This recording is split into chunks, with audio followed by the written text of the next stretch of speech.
Next up, we've got a question from Braden. He says, the wife and I are 20 plus years from retirement. We are close to where we could hire a financial advisor, maybe within 2 years. All $250K is in the same target index fund. It has underperformed the S&P. Why not switch to the S&P before hiring a financial advisor? And so this is kind of like the way that question was framed. I'm going to say the thing that immediately popped in my head. It's like, do you know these people and they're like, hey, I want to go to the doctor and I want to get my health assessed, right? Like I want to have a health assessment done, but before I go to the doctor, I'm going to change everything about what I do. I'm going to go work out. I'm going to go eat healthy. I'm going to go do all this stuff. And then I might know somebody who resembles that. And then I'm going to go see the doctor. And it's like, no, the reason you're going to see a professional is to get like a state of the union.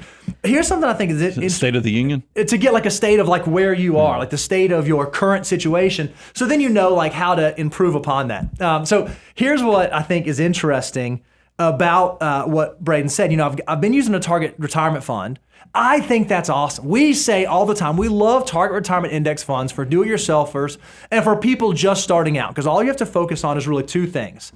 How much am I saving? When do I want to retire? How much am I saving? When do I want to retire? And yes, it will do likely lower performance than like a broad-based equity index fund like the S&P 500 because it's more diversified. The assets are spread out depending on the target date that you choose. So your goal is not necessarily to match the S&P. That target fund is doing something else.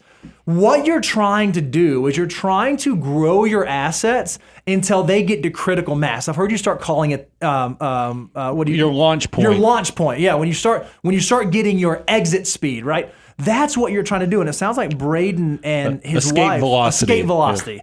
They're getting to the escape velocity where now it's not just about, okay, how much am I saving? It's about, okay, what are my dollars doing? My rate of return now has a meaningful impact in the same way that my savings rate does. Well, one of the ways that you figure out, okay, if I need to move away from a generalized plan like a target fund to a specialized plan like a custom portfolio, that's something that maybe an advisor could help with. I want to bring it back from a little different angle that I think Braden is getting at too, is that when I hear somebody talk about index target retirement funds and it didn't beat the S&P 500, was its goal actually to beat the S&P 500? Because, you know, when you're making the decision, you said there's two choices you have to make when you do an index target retirement fund is how much can you save? When do you need the money?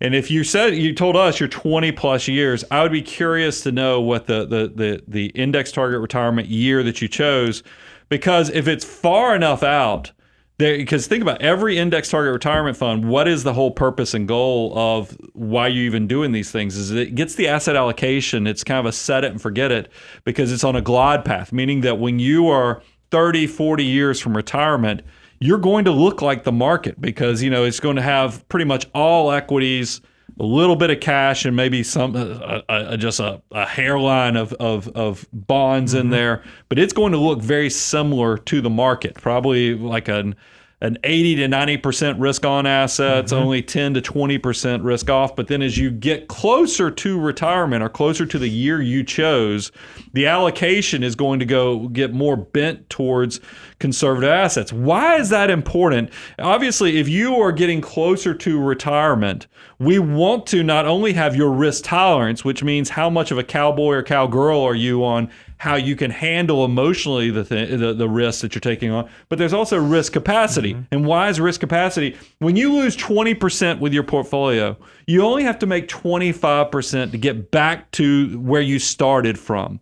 When you lose 50%, you have to make 100% to get back to where you started. So the more risk you take, the more time it might take to hit that recovery. And you can imagine as you get close to retirement, this is a big deal. Now, he had put in here that they're 20 plus years, so they can be aggressive. But I would first have you challenge you to go look at the year you chose, because if the market made, what did it make last year? 25, 26%, somewhere in there.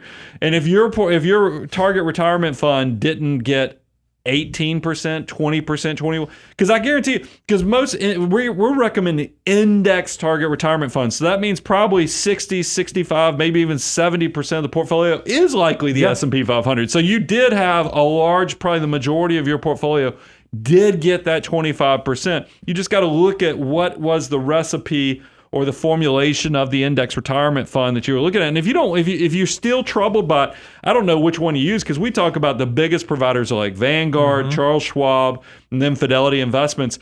Go look at the different ones, and maybe you need to go see which one reflects the risk profile or the allocation, because they're not all created equally either.